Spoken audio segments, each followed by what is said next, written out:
मेरे वेड़े एहो मंगदा दुआ बैठा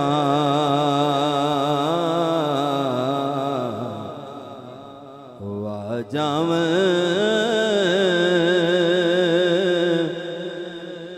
मेरे वेड़े एहो मंगदा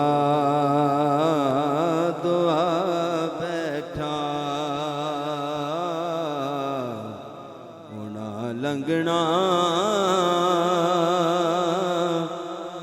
ऐसे रस्ते ताई घर नू सजा बैठा होना लंघना